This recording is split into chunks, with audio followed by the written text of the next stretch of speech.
सल्लल्लाहु अलैहि वआलिहि वसल्लम अल हक़ मअल अली व अहली मअल हक़ नारे सलवात।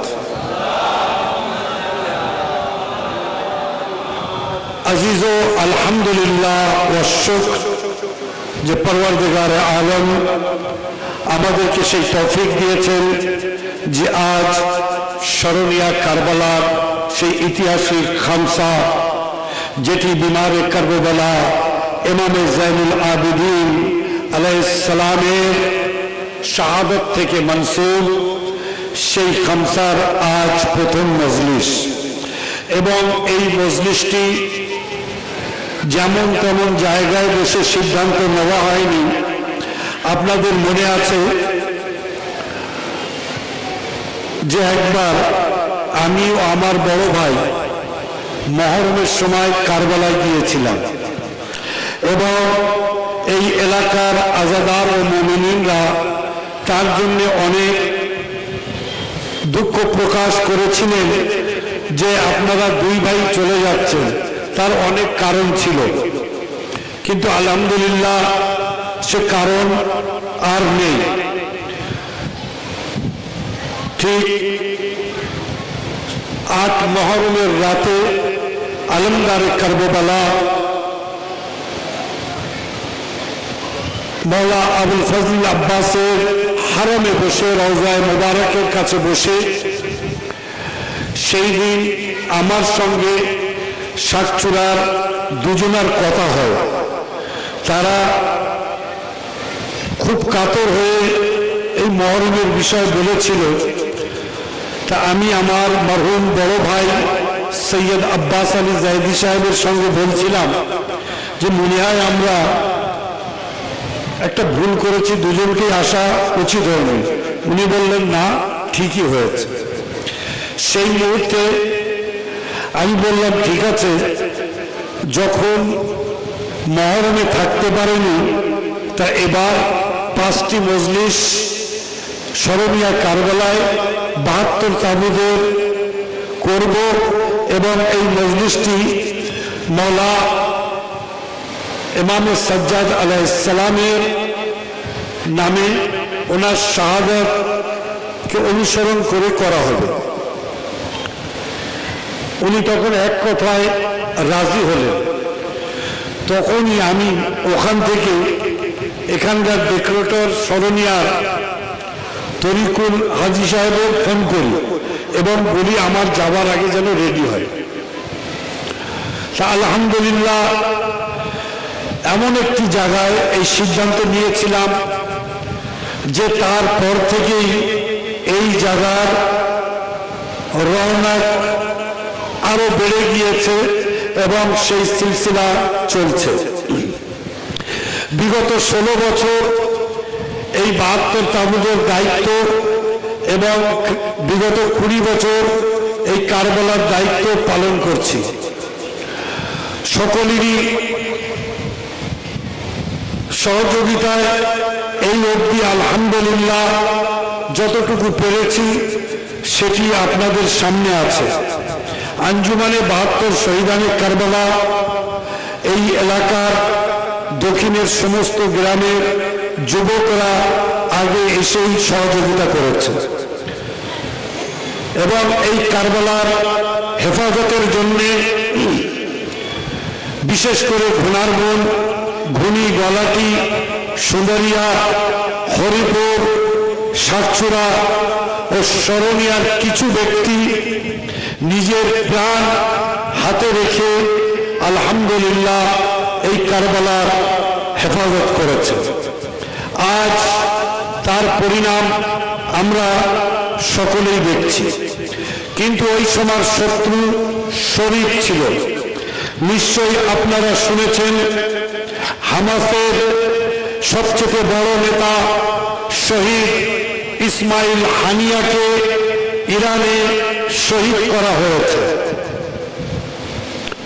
এবং এই মেহমান কে শহীদ ইসরায়েল করেছে, আমেরিকা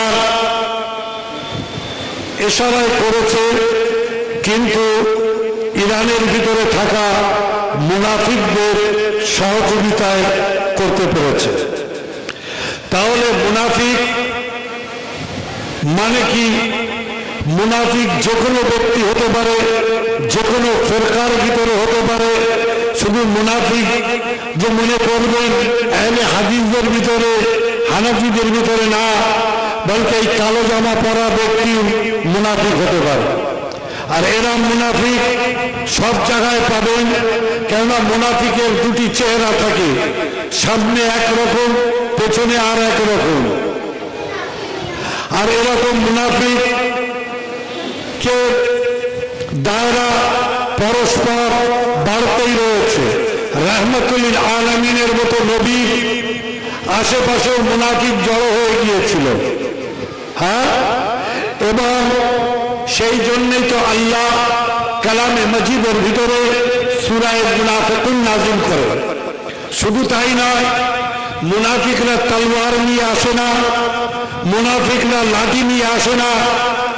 যখন মুনাফিক এই ইসলামকে, নবীকে ধ্বংস করার চেষ্টা করল, তা মুনাফিকদের সর্বপ্রথম জায়গার নাম মসজিদের নামে দিয়েছিল, যেটা ইসলামিক ইতিহাসে মসজিদে জেরার বলা হয়। yani মুনাফিকরা নামাজ পড়ে মসজিদ বানিয়ে ইসলামকে ধ্বংস করতে চেয়েছিল। সেরূপ মুনাফিক সব জায়গায় আপনি পাবেন। আর যদি একবার নিজের পকেট চেক করেন, তো হয়তো দেখা যাবে আপনার পকেটেই আছে সাল্লাল্লাহু আলাইহি মুহাম্মদ আলে মুহাম্মদ। আর মুনাফিকের কাজ কি হয়? শিয়াকে যদি সে পথভ্রষ্ট করতে চায়, তাহলে তাকে দুনিয়ার লোক দেখায় না, বলকে এই আজাদারির মাধ্যমে তাদেরকে পথভ্রষ্ট করার চেষ্টা করে। সেই জন্য সমস্ত মুনাফিকিন সাবধান হোক, কেননা আমরা না মাসুম, না আমি আলী, বলকে তার পদধূলি কোটি গুণ করলেও একটা বালুর জাররাও না। সেই জন্যে আমার থেকে যেন ভালো কিছু বেশি নরম হবার, নরমির আশা না করো, কেননা গরমি যখন হবে তা আগে মুনাফিকদেরকে কিন্তু বলানো হবে। সেই জন্যে আজ আমেরিকার মতো মুনাফিক একদিকে বলে যদি ইসরায়েলে একটু কিছু আক্রমণ হয়, তা বলে ইসরায়েলের সেলফ ডিফেন্সের হক আছে, আত্মরক্ষার হক আছে। কিন্তু যখনই সেটি ইরানের উপরে হয়, তখন সে রূপ পাল্টে ফেলে, একেই মুনাফিক বলা হয়। আর আলহামদুলিল্লাহ, রাসূল ইসলাম যে বলেছিলেন হক আলীর সাথে, আলী হকের সাথে, তা আজও আলী ওয়ালাদের সঙ্গেই হক আছে। সাল্লাল্লাহু মুহাম্মদ আলে মুহাম্মদ। আল্লাহ সুবহানাহু ওয়া তাআলা সমস্ত উলামায়ে হক, মারাজায়ে কিরাম, আর বিশেষ করে সৈয়দ আলী খামেনাই হাফিজাহুল্লাহ হেফাজত করে, যে আজ রাহবারে মুআজ্জম আলীর বেটা, আলীর নামে পরিচিত যার, সেই সৈয়দ আলী খামেনাই শুধু ইসরায়েলের মতো একজন নিজেকে সুপার পাওয়ার বলে মনে করো, সে খুব লাফাচ্ছিল। কিন্তু যখন বলল বদলা নেব, রক্তের বদলে রক্ত, জানের বদলে জান, তা আজ সে পালিয়ে কোথায় গিয়েছে চিন্তা করুন। হ্যাঁ, সে নেতানিয়াহু কোথায়? চিন্তার বিষয় আছে। খায়বারের যুদ্ধে কদিন লেগেছিল? 40 দিন। ফাতা কখন হয়েছিল? 40তম দিন। কার আশায় ফাতা হয়েছিল? হ্যাঁ, সমস্ত সাহাবী খায়বারে। আর খায়বারের যুদ্ধ মনে করবেন ইহুদিদের সাথে, যে ইসরায়েলের ইহুদি এদের পূর্বপুরুষদের সাথে খায়বারের যুদ্ধ হয়। 39 দিন ধরে যায় আর আসে।